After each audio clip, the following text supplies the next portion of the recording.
السلام علیکم دوستو، کیا آپ جنتی بننا چاہتے ہیں؟ آپ بھی سوچیں گے کہ آج بھائی کون سا سوال آپ کر رہے ہیں۔ آج میں آپ کو ایک ایسا انٹریسٹنگ واقعہ سنانے والا ہوں جس کو سن کر آپ حیران رہ جائیں گے اور اپنے آپ کو آپ بھی اہل جنت میں داخل کروا سکتے ہیں۔ ایک مرتبہ رسول اللہ صلی اللہ علیہ وسلم کی مجلس لگی ہوئی تھی، صحابہ اکرام کے ساتھ مسجد میں بیٹھے ہوئے تھے، اور اسی دوران رسول اللہ صلی اللہ علیہ وسلم نے ارشاد فرمایا، ابھی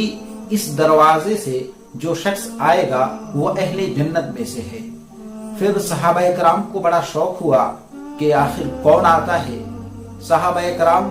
اس دروازے کی طرف اپنی نگاہ کرتے ہیں تو دیکھتے ہیں کہ اس دروازے سے ایک صحابی آ رہے ہیں، ان کی داڑھی مبارک سے وضو کے پانی ٹپک رہے ہیں، ان کے بائیں ہاتھ میں ان کی جوتی ہے، وہ اپنی جوتی کو کنارے رکھتے ہیں، اس کے بعد آ کر کے اس مجلس میں بیٹھ جاتے ہیں۔ پھر دوسرے دن اسی طرح رسول اللہ صلی اللہ علیہ وسلم صحابہ اکرام کے ساتھ مجلس میں بیٹھے ہوئے تھے۔ پھر رسول اللہ صلی اللہ علیہ وسلم نے ارشاد فرمایا کہ ابھی اس دروازے سے ایک شخص آئے گا، وہ اہل جنت میں سے ہے۔ صحابہ اکرام پھر شوق سے دیکھنے لگے کہ آخر آج کون آ رہا ہے جو اہل جنت میں سے ہے۔ تو کیا دیکھتے ہیں کہ پھر وہی صحابی، پہلے دن جو صحابی آئے تھے وہی صحابی پھر سے اسی دروازے سے آ رہے ہیں، اور ان کی داڑھی مبارک سے وضو کے پانی ٹپک رہے ہیں۔ اسی طرح اپنے الٹے ہاتھ میں جوتا لیے ایک سائیڈ رکھ کر کے پھر وہ آ کر کے مجلس میں بیٹھ جاتے ہیں۔ پھر تیسرے دن بھی اسی طرح صحابہ کرام رسول اللہ صلی اللہ علیہ وسلم کے ساتھ مجلس میں بیٹھے ہوئے تھے، تو آپ صلی اللہ علیہ وسلم نے ارشاد فرمایا کہ ابھی اس دروازے سے ایک شخص آئے گا، وہ اہل جنت میں سے ہوگا۔ تو صحابہ کرام پھر شوق سے دیکھنے لگے کہ آخر آج کس شخص کو جنت کی بشارت مل رہی ہے۔ سب غور سے دیکھ رہے تھے۔ پھر وہی صحابی جو پہلے 2 دن اسی دروازے سے آئے تھے، وہی صحابی پھر سے آتے ہیں، اور ان کی داڑھی مبارک سے اسی طرح وضو کا پانی ٹپک رہا ہوتا ہے۔ وہ اپنی جوتی ایک کنارے رکھ کے آ کر مجلس میں بیٹھ جاتے ہیں۔ جب رسول اللہ صلی اللہ علیہ وسلم کی مجلس ختم ہوئی اور وہ صحابی جن کو جنت کی بشارت ملی تھی وہ جب گھر جانے لگے، تو حضرت عبداللہ ابن عمرو رضی اللہ تعالی عنہ اس صحابی کے ساتھ ہو لیے جن کو جنت کی بشارت ملی تھی، اور کہنے لگے کہ میری گھر میں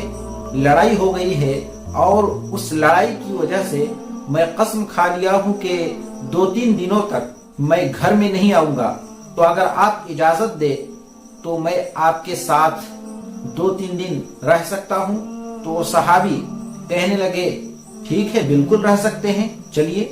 حضرت عبداللہ ابن عمرو ابن عاص رضی اللہ تعالی عنہ وہ صحابی کے ساتھ ان کے گھر چلے گئے،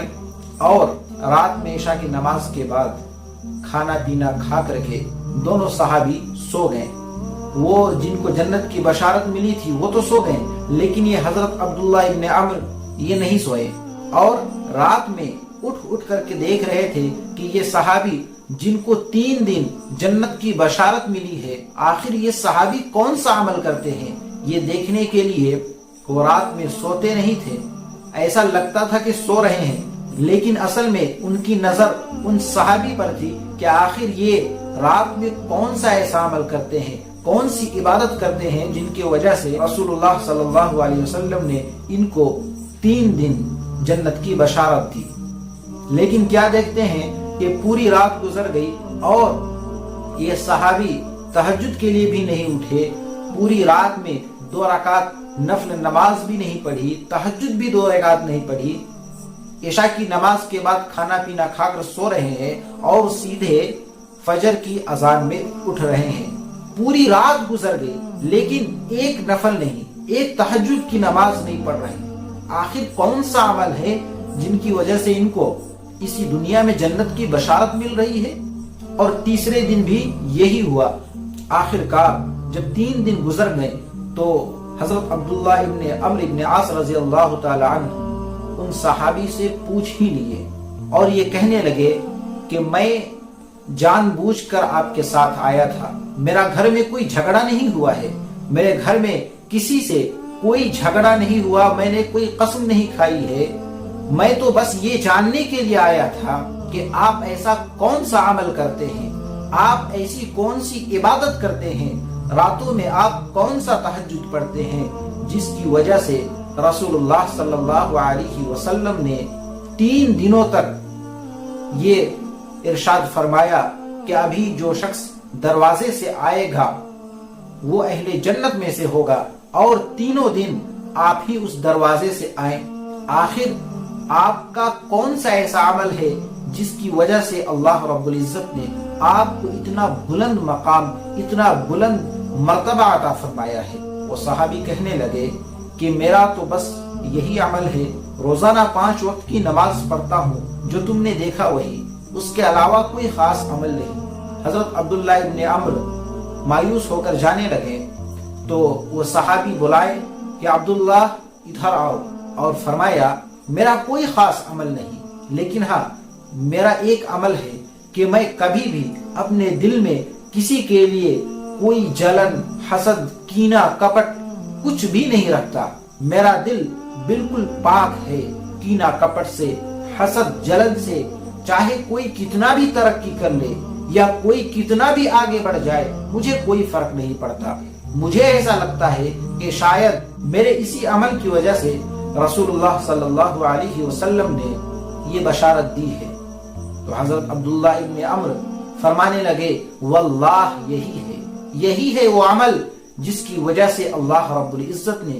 آپ کو اتنی بلند شان عطا فرمائی، اتنا اونچا مقام عطا فرمایا، اتنا اونچا مرتبہ آپ کا فرمایا کہ 3 دن جنت کی بشارت رسول اللہ صلی اللہ علیہ وسلم کی مجلس میں آپ کو ملی۔ میرے عزیز دوستوں اور بھائیوں، ہم اور آپ بھی اہل جنت میں سے ہو سکتے ہیں انہی صحابی کی طرح، اگر ہمارے اندر بھی یہ خوبی آ جائے، جو شریعت کے مطابق عبادت ہم پر فرض ہے ان عبادتوں کا اہتمام کرے اور اپنے دل کو کینہ کپٹ جلن حسد سے پاک رکھے، صرف اتنا عمل کرے، انشاءاللہ العزیز ہم بھی اور آپ بھی جنت کے حقدار بنیں گے، جنت کے مستحق بن جائیں گے۔ اللہ رب العزت ہمارے لیے بھی ایک خوبصورت سا جنت بنائے گا۔ چینل پر اگر نئے ہیں تو چینل کو سبسکرائب کر لیں اور زیادہ سے زیادہ اس ویڈیو کو شیئر کریں۔ السلام علیکم ورحمۃ اللہ وبرکاتہ۔